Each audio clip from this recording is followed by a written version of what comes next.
Zekthara had served the Galactic Research Division for over 300 cycles, documenting the combat capabilities of newly discovered species across 17 star systems. The assignment seemed routine when the orders came through his neural interface that morning. Another primitive world, another species to catalog for potential integration into the Confederation's military ranks. The humans of Sol 3 had only recently achieved faster-than-light travel, making them candidates for auxiliary combat roles at best. The observation vessel, Silent Watcher, hung in the darkness beyond the planet's moon, its advanced cloaking systems rendering it invisible to the crude detection methods these humans possessed. Zekthara settled into his monitoring station, multiple screens flickering to life as the ship's sensors locked onto the surface below. His 4 eyes evolved for tracking multiple prey simultaneously on his homeworld of Vextai, scanned the incoming data streams with practiced efficiency. Initial scans revealed a world in constant conflict.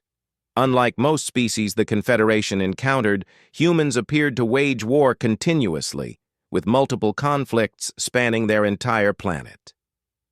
Zekthara's mandibles clicked in mild interest. Most civilizations ceased internal warfare once they achieved space travel, focusing their aggressive tendencies outward toward expansion. These humans seemed different. The first combat engagement he observed took place in a mountainous region where 2 human factions had been locked in conflict for several rotations. Zekthara watched through high-resolution optical sensors as a small unit of humans, numbering only 12 individuals, approached a fortified position held by nearly 60 enemies. Standard tactical doctrine suggested the attacking force was severely outnumbered and should either retreat or request reinforcements. The humans did neither. Zekthara leaned forward, his elongated fingers dancing across the control interface as he adjusted the sensors for maximum clarity. What followed challenged every military doctrine he had studied across dozens of species. The small human unit didn't charge directly at the fortification, nor did they attempt to overwhelm it with superior firepower. Instead, they seemed to vanish into the terrain itself. For nearly 6 hours, nothing happened. The defenders maintained their positions, occasionally scanning the surrounding area with their primitive optical devices, but detecting nothing. Zekthara began to wonder if the attacking humans had retreated after all. His people, the Vextai, were ambush predators by nature, but even they couldn't remain motionless for such extended periods. Then the attack began. The first explosion erupted from within the fortification itself, sending defenders scrambling. Before they could react, precise projectile fire began picking off targets from concealed positions. Zekthara's sensors tracked the attack patterns, trying to understand the tactical approach. The humans weren't using energy weapons or plasma rifles like civilized species. They relied on crude chemical projectiles and explosive devices, yet somehow it was devastatingly effective. The 12 attackers moved like ghosts through the terrain, appearing just long enough to eliminate targets before disappearing again. They communicated through subsonic frequencies, barely detectable even by the Silent Watcher's advanced sensors. Their movements were coordinated with a precision that suggested either hive mind intelligence or training far beyond what their technology level should have allowed. Within 2 hours, the 60 defenders were either dead or had fled their positions. The 12 humans emerged from concealment, moving through the captured fortification with mechanical efficiency. They didn't celebrate their victory or pause to tend their wounded. They simply began preparing the position for the next phase of their campaign. Zekthara saved the engagement data and moved his surveillance focus to another conflict zone. Perhaps this had been an anomaly, an unusually skilled unit among an otherwise typical species. The next engagement, taking place on a different continent, involved larger forces. 2 human armies, each numbering in the thousands, faced each other across an open plain. This should have been more familiar territory. Large-scale conventional warfare followed predictable patterns across most species. Formation fighting, artillery bombardments, then infantry advances to secure territory. Zekthara expected to see human variants of standard tactics employed by dozens of other civilizations. What he witnessed instead made his crest feathers flatten against his skull in involuntary fear response. The humans didn't simply face each other in honorable combat. They employed deception on a massive scale. False radio transmissions led one army to believe the other was retreating, when in fact they were repositioning for a flanking maneuver. Camouflage and decoy equipment created the illusion of forces where none existed. Supply lines were targeted specifically to create maximum disruption with minimal resource expenditure. But it was the individual human soldiers that truly disturbed Zekthara. Wounded humans didn't withdraw from combat as any rational being would. They continued fighting until their bodies physically could no longer function. He watched through thermal sensors as one human, with what appeared to be fatal injuries, used his last moments to trigger an explosive device that eliminated an entire enemy squad. The concept was alien to every military doctrine Zekthara knew. Soldiers were valuable resources to be preserved. Throwing away lives, even for tactical advantage, was wasteful and inefficient. These humans seemed to view themselves as expendable components in a larger machine, ready to be sacrificed for strategic gain. As the battle continued into its second day, Zekthara began documenting behaviors that challenged his understanding of warfare itself. Humans fought at night, using darkness as a weapon rather than seeking shelter. They attacked during weather that grounded most air support, turning environmental disadvantages into tactical opportunities. They showed no mercy to surrendering enemies, yet displayed unexpected compassion for non-combatants caught in the conflict zone. The contradictions were maddening. These creatures seemed to operate by multiple moral codes simultaneously, switching between them as tactical situations demanded. They could be absolutely ruthless one moment and surprisingly merciful the next, with no apparent logic governing the transition. When the larger army finally achieved victory, Zekthara expected them to occupy the captured territory and establish defensive positions. Instead, they immediately began planning their next offensive. Rest and recuperation periods were minimal. Equipment was repaired in the field rather than at proper facilities. The humans seemed driven by an internal compulsion to continue fighting, regardless of casualties or resource constraints. Over the following days, Zekthara expanded his surveillance network to monitor 17 different conflict zones across the planet.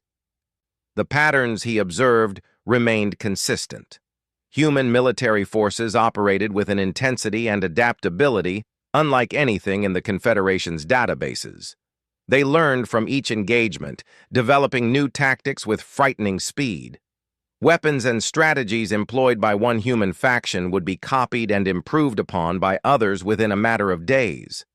The learning curve was impossibly steep. Most species required generations to develop new military doctrines. Humans seemed to evolve their combat techniques in real time, responding to new threats and opportunities with the speed of a predator adjusting to prey behavior. Zekthara began to understand why his people had evolved as ambush predators. It was safer to strike from concealment, to avoid direct confrontation with dangerous prey. Watching these humans, he felt that same predator's instinct screaming warnings. These were not prey animals. These were something far more dangerous. The research vessel's computer systems chimed softly, indicating that preliminary data compilation was complete. Zekthara reviewed the initial statistics, his crest feathers rising in alarm. Human casualty rates in combat were nearly 40% higher than the galactic average, yet their combat effectiveness continued to increase rather than decrease. They were learning faster than they were dying. A communication request appeared on his primary screen. Command wanted a preliminary report on human military capabilities. Zekthara stared at the blinking indicator, unsure how to begin explaining what he had witnessed. How could he describe creatures that seemed to view warfare not as a necessary evil, but as a natural state of existence? His four eyes focused on the tactical display, showing human positions across the planet's surface. Thousands of small conflicts, each one a laboratory, where these creatures tested new methods of inflicting harm upon each other. They weren't simply fighting for resources or territory. They were perfecting the art of warfare itself, generation after generation, creating ever more efficient methods of destruction. Zekthara's manipulator tentacles trembled slightly as he began composing his report. For the first time in his long career observing alien species, he found himself hoping that first contact protocols would be delayed indefinitely. The Confederation's military doctrine assumed that all species fought for logical reasons: survival, resources, reproduction rights, territorial expansion. These humans seemed to fight for the sake of fighting itself. The observation period had only just begun, but already Zekthara could see that everything the Confederation thought it knew about warfare was about to be proven inadequate. These humans didn't just wage war, they had evolved into war itself, becoming living weapons refined by countless generations of conflict. He saved his preliminary observations and began preparing for extended surveillance. Command would want detailed analysis of human tactical doctrine, but Zekthara suspected that by the time he finished his study, the humans would have already moved beyond whatever strategies he managed to document. They were a species in constant evolution, driven by a competitive nature that turned every conflict into an opportunity for improvement. The Silent Watcher continued its lonely vigil above the blue and brown world, recording everything. In the depths, 3 weeks into his observation mission, Zekthara had witnessed 47 distinct combat engagements ranging from small skirmishes to massive coordinated assaults involving hundreds of thousands of humans. Each conflict revealed new layers of strategic complexity that defied conventional military wisdom. The humans weren't just fighting wars. They were conducting massive experiments in applied violence, testing theoretical concepts in real combat conditions. The breakthrough in understanding came when the Silent Watcher's communication arrays intercepted human military transmissions. The ship's translation matrix, designed to decode the languages of primitive species, struggled with human communication patterns. Their military terminology contained references to concepts that had no equivalent in any known language. Words like acceptable losses, strategic sacrifice, and Pyrrhic victory suggested a relationship with warfare that transcended mere tactical thinking.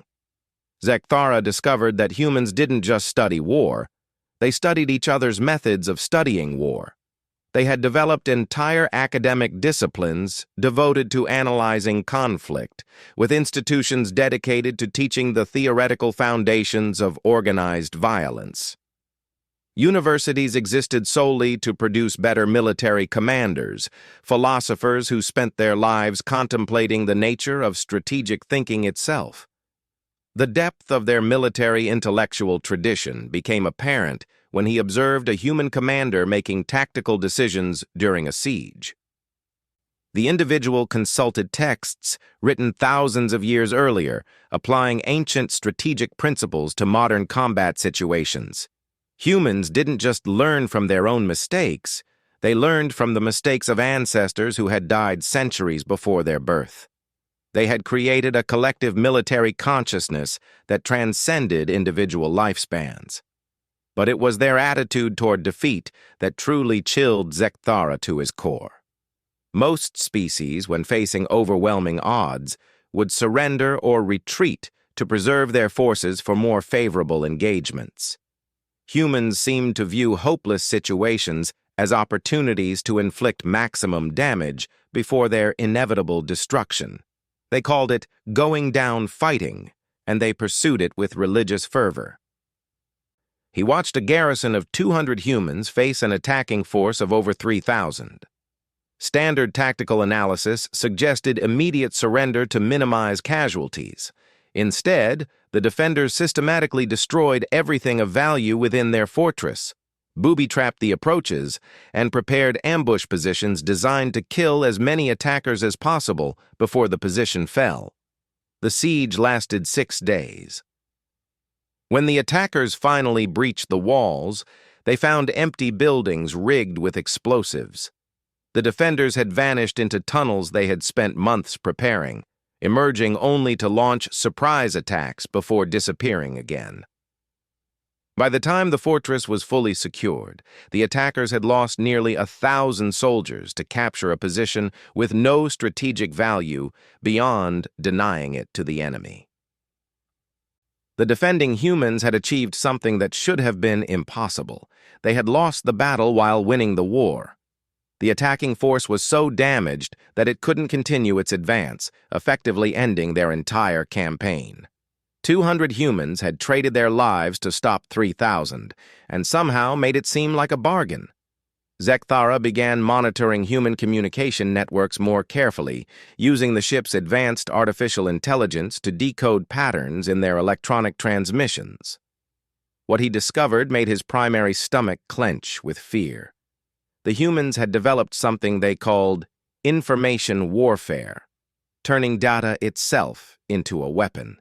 They didn't just fight with projectiles and explosives, they fought with ideas, spreading false information designed to confuse enemy decision-making. They hacked into opposition communication systems not to gather intelligence, but to sow discord and mistrust among enemy forces. They created elaborate deceptions, convincing entire armies to march into carefully prepared traps through nothing more than manipulated data feeds. The sophistication of their psychological operations exceeded anything in Confederation databases. Humans had learned to weaponize doubt, fear, and even hope itself. They would spread rumors that caused enemy soldiers to question their commander's competence. They would plant evidence suggesting betrayals within enemy ranks. They would broadcast false victory reports to create overconfidence that led to tactical mistakes. Most disturbing of all, they turned these same techniques against their own populations when necessary. Human governments routinely manipulated their citizens' perception of reality to maintain support for military operations. They understood that controlling information was often more important than controlling territory, and they pursued both objectives with equal ruthlessness. The turning point in Zekthara's assessment came when he observed what humans called asymmetric warfare. A technologically inferior human faction, equipped with weapons decades behind their opponents, managed to achieve strategic victory through pure tactical innovation. They studied their enemies' advanced equipment, identified weaknesses, and developed countermeasures using primitive materials and improvised devices. Their approach violated every principle of technological warfare. Instead of trying to match their opponent's superior firepower, they made that firepower irrelevant. They fought in environments where advanced weapons couldn't be effectively employed. They targeted supply lines and support infrastructure rather than engaging military forces directly. They turned their enemies' technological advantages into liabilities through careful tactical planning. Zekthara watched a squad of 12 humans, armed with weapons that would have been considered obsolete by Confederation standards, systematically destroy a mechanized regiment equipped with fusion-powered armored vehicles. They used explosive devices crafted from agricultural chemicals to disable the vehicles, then eliminated the crews with precision projectile fire as they attempted to escape their damaged machines. The engagement lasted less than 30 minutes. When it was over, a regiment that had cost millions of credits to equip and years to train was reduced to burning wreckage scattered across several kilometers of mountainous terrain. The attacking humans suffered no casualties and immediately began salvaging useful equipment from the destroyed vehicles. It was at that moment that Zekthara realized the true nature of what he was observing. These weren't simply another warrior species to be cataloged and integrated into Confederation military doctrine. These were predators evolved specifically to prey upon other predators. They had spent their entire evolutionary history locked in combat with creatures as dangerous as themselves, developing increasingly sophisticated methods of survival in a hostile environment. Every aspect of human society showed evidence of this evolutionary pressure. Their art celebrated warfare and conflict. Their literature was filled with stories of heroic battles and strategic victories. Their entertainment consisted largely of simulated combat in various forms, from individual contests to massive strategic simulations. They had turned violence into a cultural foundation, building their entire civilization on the principle that survival required constant readiness for conflict. Their children played games that taught tactical thinking and resource management. Their educational systems included mandatory training in group coordination and competitive strategy. Their economic structures were organized around the principle that resources were scarce and had to be fought for, creating a society in perpetual competition with itself. Zekthara began to understand why human conflicts never seemed to truly end. Peace, for humans, was simply a pause between wars, a time to prepare for the next inevitable conflict. They couldn't conceive of permanent peace, because their entire culture was built around the assumption that conflict was the natural state of existence. The most frightening discovery came when he analyzed their rate of technological advancement during wartime. Human innovation accelerated dramatically during periods of active conflict, as if violence itself was a catalyst for intellectual growth.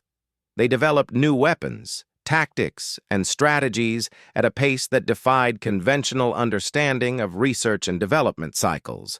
In just the few weeks he had been observing, Zekthara had documented 17 significant tactical innovations that emerged from active combat situations.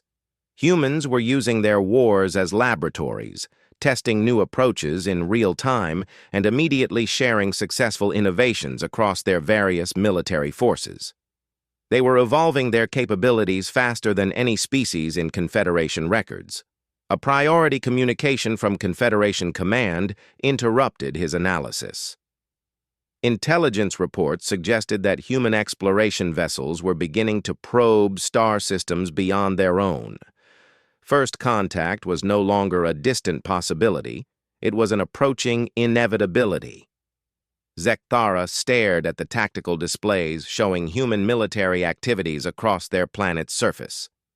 Thousands of small wars providing training and experience to millions of potential soldiers. Weapons testing facilities developing ever more efficient methods of destruction. Military academies producing commanders trained in the theoretical foundations of strategic thinking. When the Confederation made contact with humanity, they wouldn't be meeting a primitive species suitable for auxiliary military roles. They would be encountering a civilization that had turned warfare into a science, conflict into an art form, and violence into the foundation of their culture. For the first time in his career, Zekthara began to compose a report recommending that contact with a newly discovered species be avoided indefinitely. The humans weren't just another warrior race to be integrated into Confederation military doctrine. They were something far more dangerous, a species that had evolved to excel at the one activity that every other civilized race tried to minimize and control. The observation mission continued, but Zekthara already knew what his final report would conclude. Humanity wasn't suitable for integration into Confederation society. They were a threat to the very concept of civilization itself, a species so thoroughly adapted to warfare that peace might be literally impossible for them to maintain. And if they ever turned their military innovations outward, toward the stars and the civilizations that waited there, the consequences would be beyond calculation. Of space, Zekthara began to document what might be the most dangerous discovery in Galactic Confederation history, a species that had turned warfare from a necessity. The revelation that changed everything came on the 43rd day of observation. Zekthara was monitoring routine training exercises at a human military facility when his sensors detected something impossible. The humans were conducting combat simulations against targets that matched Confederation military equipment specifications with disturbing accuracy. The training scenarios featured vehicles, weapons, and tactical formations identical to those used by Vextai assault forces. Other exercises simulated battles against opponents using Cathek defensive strategies and mollusk battle formations. The humans weren't just training to fight each other anymore.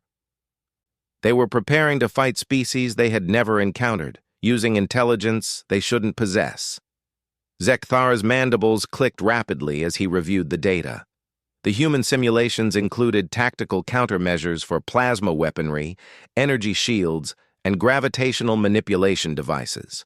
Technologies that Earth-based humans had never seen, yet they had developed specific strategies for defeating them. They were preparing for interstellar warfare before they had even made contact with alien civilizations.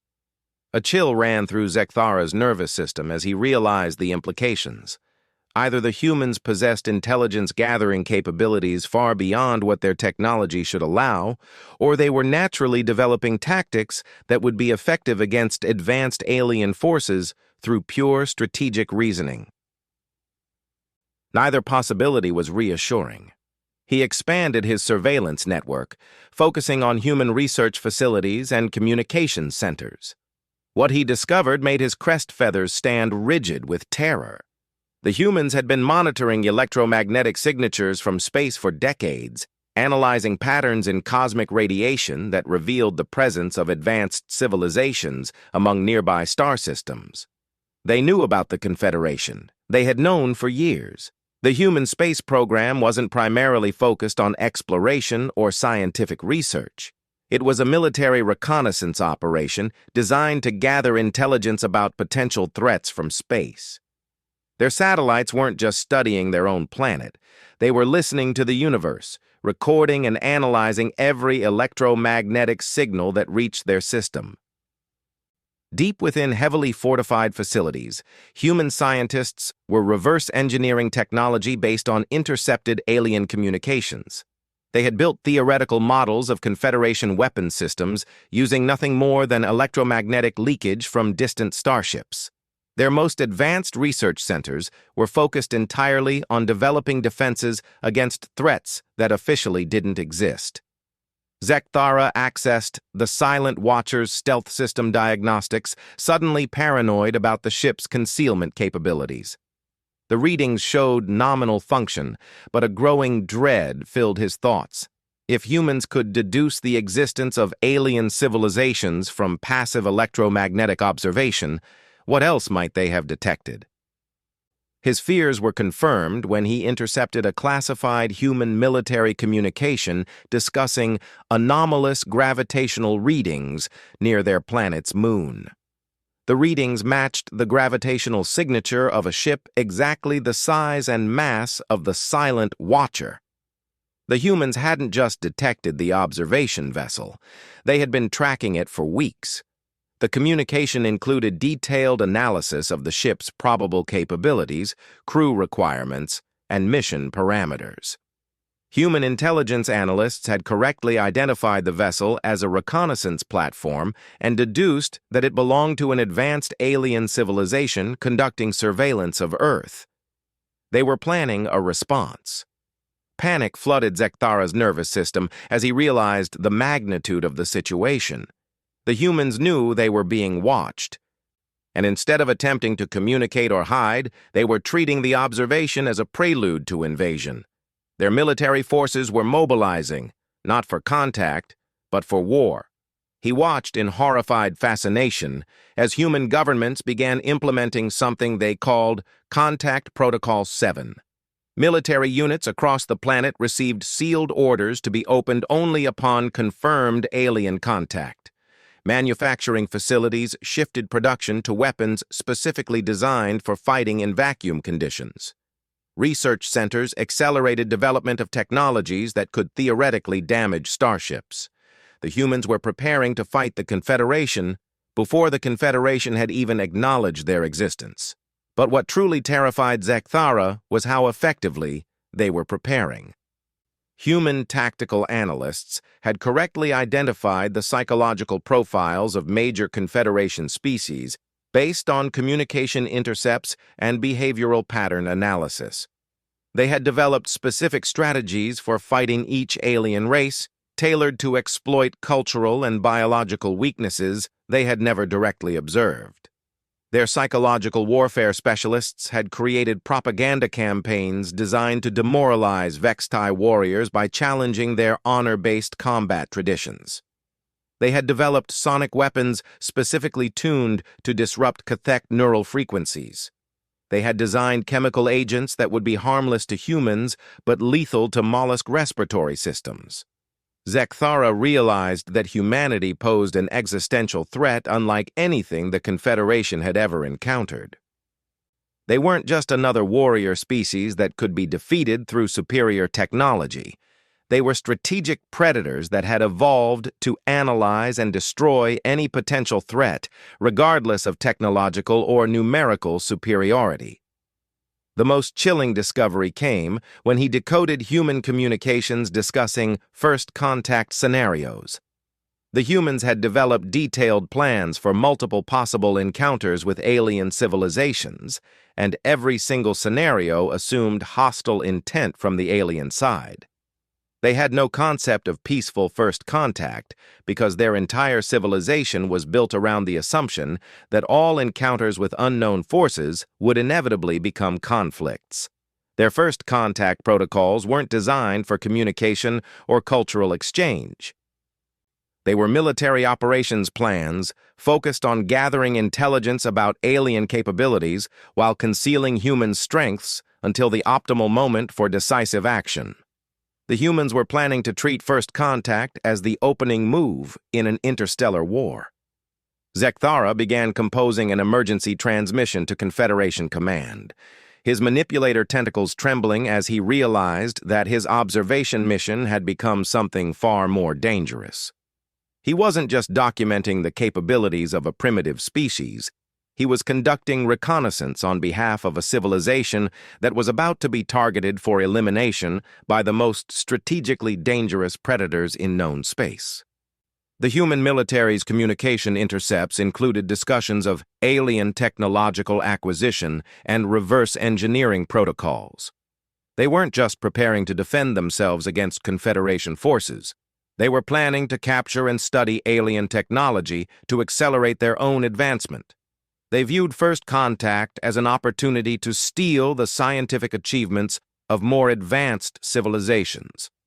As he compiled his findings, Zekthara discovered the most terrifying aspect of human nature: their absolute confidence in their ability to prevail against superior forces. Human military doctrine assumed that technological disadvantages could always be overcome through tactical innovation and strategic thinking. They genuinely believed that intelligence and adaptability were more important than raw firepower. Reviewing human historical records, he found that this confidence wasn't misplaced. Throughout their history, technologically inferior human forces had repeatedly defeated superior opponents through tactical innovation and strategic adaptation.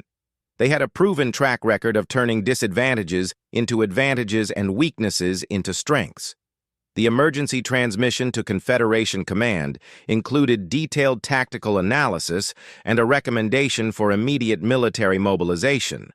But as Zekthara prepared to send the message, he realized a devastating truth. It was already too late. Human space-based assets had been monitoring the Silent Watcher since its arrival. They had recorded its communication frequencies, analyzed its technological signatures, and developed countermeasures for its weapon systems. The moment Zekthara transmitted his warning to Confederation Command, human forces would track the signal back to its source and immediately implement their first contact protocols. He was trapped aboard a reconnaissance vessel that had become a target in a war that hadn't officially begun. The humans had turned his observation mission into an intelligence-gathering operation on their behalf, using his presence to learn about Confederation capabilities while preparing their response to what they perceived as an inevitable invasion. Zechithara stared at the communication interface, paralyzed by the impossible choice before him. If he sent the warning, he would trigger the exact scenario he was trying to prevent. If he remained silent, the Confederation would blindly initiate contact with a species specifically prepared to turn that contact into a strategic opportunity for warfare. Through the observation sensors, he watched human military forces moving into position around the planet. Not defensive positions designed to repel invasion, but offensive formations calculated to inflict maximum damage on alien assets during the brief window between first contact and full-scale conflict. They were planning to strike first, using superior strategic positioning to compensate for technological inferiority. The humans had spent decades preparing for a war that the Confederation didn't even know was coming. When contact finally occurred, it wouldn't be between a peaceful alien confederation and a primitive species ready for integration. It would be between an established galactic power and a civilization of strategic predators who had been studying their enemies for years and planning the most effective methods for their destruction. Zechithara's final report would never be transmitted. The Silent Watcher would remain in position, continuing its observation mission while serving unknowingly as a source of intelligence for the species it was supposed to be studying. The Confederation would proceed with standard first contact protocols, unaware that they were walking into a carefully prepared trap. In the depths of space, aboard a reconnaissance vessel that had become a liability, Zechithara contemplated the terrifying truth he had discovered. Humanity wasn't just another species to be cataloged and integrated into galactic civilization. They were an evolutionary response to the concept of civilization itself. Predators specifically adapted to prey upon the assumptions of peaceful, advanced societies. The Confederation had spent millennia becoming comfortable with their technological superiority and cultural achievements. They had forgotten that intelligence could be more dangerous than firepower and adaptation more valuable than advanced technology. The humans were about to remind them of these fundamental truths in the most decisive way possible. When the war began, it wouldn't be a conquest or an integration. It would be a lesson in applied strategic thinking, taught by a species that had turned warfare into an art form and conflict into the foundation of their existence. And Zechithara, trapped aboard his observation vessel, would have the best seat in the galaxy to watch the Confederation learn exactly what happened when civilized societies encountered true strategic predators. Retool into an art form and themselves from mere soldiers into living instruments of strategic destruction.